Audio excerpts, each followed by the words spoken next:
বিশ্ব মানচিত্র খুলে দেখেন জাজিরাতুল আরবের অবস্থানটা আগে। 3 দিকে খালি পানি, পারস্য উপসাগর একদিকে, পারস্য উপসাগর, ওমান উপসাগর, ভারত সাগর, আরব সাগর, পশ্চিম পাশে লোহিত সাগর। 3 দিক পানি দিয়ে ঘেরাও করা। একদিক জর্ডান, সিরিয়া, ইরাকের দিক থেকে একদিকে জমিনের সাথে সংযোগ। তো বলেন তো একটু, খালি কয় দিক, লাগা কয় দিক? ঠিক মানব দেহে মানুষের যে হার্ট আছে, হার্টের যে অবস্থান, 3 দিক শূন্য, একদিক লাগা। একেবারে বিশ্ব মানচিত্রের মধ্যে জাজিরাতুল আরবের অবস্থানটাও তাই। এই জন্য ভূবিজ্ঞানীরা জাজিরাতুল আরবকে বলে জিওগ্রাফিক হার্ট। এটা বিশ্ব মানচিত্রের হার্ট। এতক্ষণ বলছি আল্লাহ আমার নবীকে কই পাঠাইছেন, এখন জাজিরাতুল আরব শব্দটা সরায়া ওই জায়গায় বসান হার্ট। বিশ্ব মানচিত্রের কোথায় পাঠাইছেন? হার্টে। আল্লাহ আমার নবীকে বিশ্ব মানচিত্রের হার্টে পাঠাইছেন। হার্টে কেন পাঠাইছেন? সাইডে চুড়ে কেন পাঠাইলেন? এই কথাটা একটু মনোযোগ দিয়ে বোঝা লাগবে। কয়েকটা শব্দ আগে মাথায় ঢুকান, তারপরে বোঝা সহজ হবে। এক, আমার নবী হচ্ছেন একমাত্র বিশ্বনবী। বলেন, খালি বিশ্বনবী না, কি একমাত্র বিশ্বনবী কাকে বলে? আমি তো সেটা পরে আসতেছি ইনশাআল্লাহ। এরপর বুঝছেন আল্লাহ তাআলা আমার নবীকে কই পাঠাইছেন? বলেন সবাই, হার্টে কেন পাঠাইলেন? আমার নবী দুনিয়ায় আসার আগ পর্যন্ত দুনিয়ায় যত দার্শনিক ছিল, গ্রিক দর্শন বলেন, রোমান দর্শন, প্রাচীন দর্শন যা ছিল, বেবিলিয়ন, মিশরি, ইরাকি যত দর্শন ছিল, সব দার্শনিকদের বক্তব্য ছিল মানুষকে নিয়ন্ত্রণ করে তার ব্রেইন। কে? সর্বপ্রথম গোটা দুনিয়ার দার্শনিকদের বিরুদ্ধে দাঁড়াইয়া মানবতার শিক্ষক উম্মি নবী ঘোষণা দিলেন যে না, মানুষকে তার ব্রেন নিয়ন্ত্রণ করে না, মানুষকে নিয়ন্ত্রণ করে তার হার্ট। কে? কে? হার্ট। বুখারীতে আসছে হাদিস, সহিহ মুসলিমে আসছে, মুসনাদে আহমদে আসছে, তিরমিজিতে আসছে, নাসাইতে আসছে। বুখারী কিতাবুল ঈমান, উলামায়ে কেরাম জানেন কিতাবুল ঈমান হাদিস নাম্বার 52। মুসলিম শরীফ আসছে কিতাবুল বুয়ু, বুয়ু অধ্যায়, বেচা কেনা অধ্যায়, হাদিস নাম্বার 1599। আল্লাহর নবী বলেন, আলা ইন্না ফিল জাসাদি মুদগাহ ইযা সালুহাত সালুহাল জাসাদু কুল্লু ওয়া ইযা ফাসাদাত ফাসাদাল জাসাদু কুল্লু আলা ওয়া হিয়াল কলব।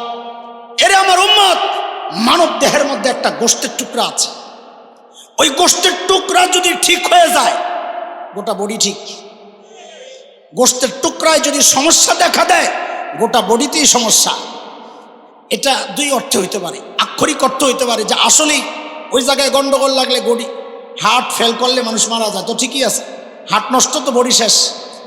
আরেকটা অর্থ হচ্ছে কলবের কিছু গুণ আছে, বদগুণ আছে, ভালো গুণ আছে। কলব যদি বদগুণওয়ালা হয়ে যায়, বাহ্যিক আমলগুলো কোনো কাজে আসে না।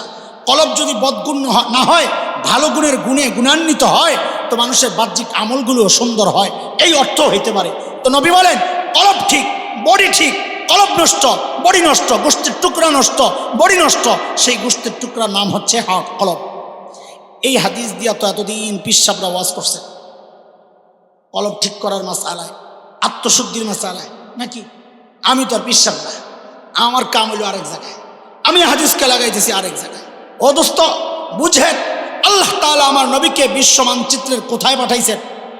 হার্টে কেন পাঠাইলেন? ও নবী, আপনি তো একমাত্র বিশ্ব নবী, গোটা দুনিয়ার মানুষের কাছে দ্বীনের দাওয়াত পৌঁছানো আপনার কাজ। কিন্তু এই অল্প সময়ে একই সাথে গোটা দুনিয়ায় দাওয়াত পৌঁছানো আপনার দ্বারা সম্ভব না।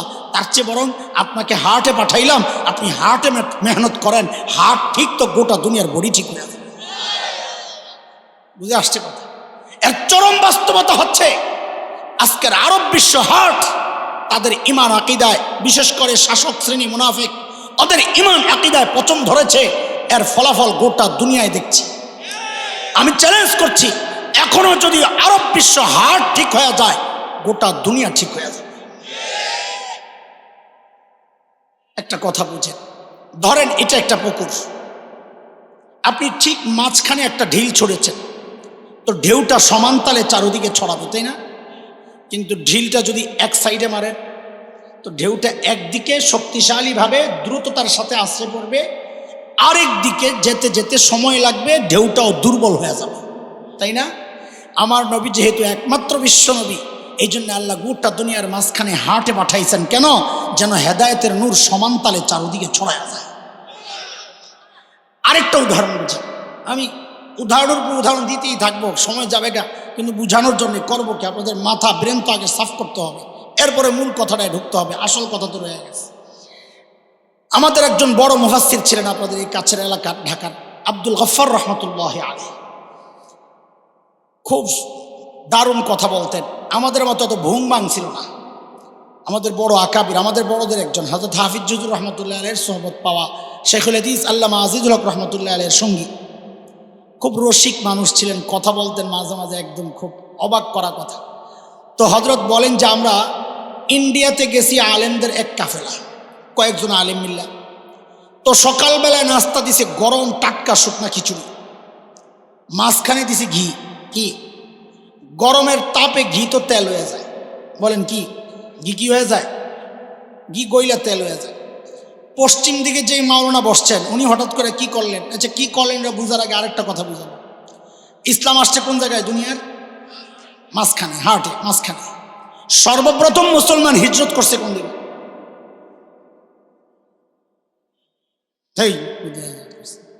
আবিসিনিয়া। সাবাস। আবিসিনিয়া হাবশা। আবিসিনিয়া হাবশা কোথায়?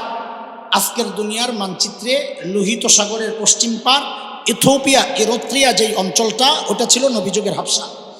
তো সর্বপ্রথম মুসলমান হিজরত করছে মক্কা থেকে পশ্চিম দিকে।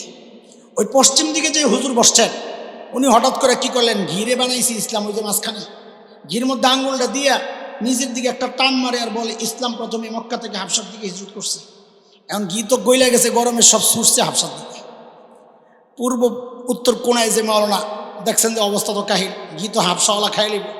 উনি তাড়াতাড়ি আঙ্গুলটা ঢুকাইয়া নিজের দিকে একটা টান মারে আর কয় এরপর ইসলাম মক্কা থেকে মদিনার দিকে হিজরত করছে। আব্দুল গাফফার সাহেব কারবার দেখছো, ঘি তো দেখা যায় হাবশাওয়ালার মদিনাওয়ালা খাই লিব, আমরা তো যাবো। আমি আর দেরি করলাম না, দেরি করলেই সমস্যা।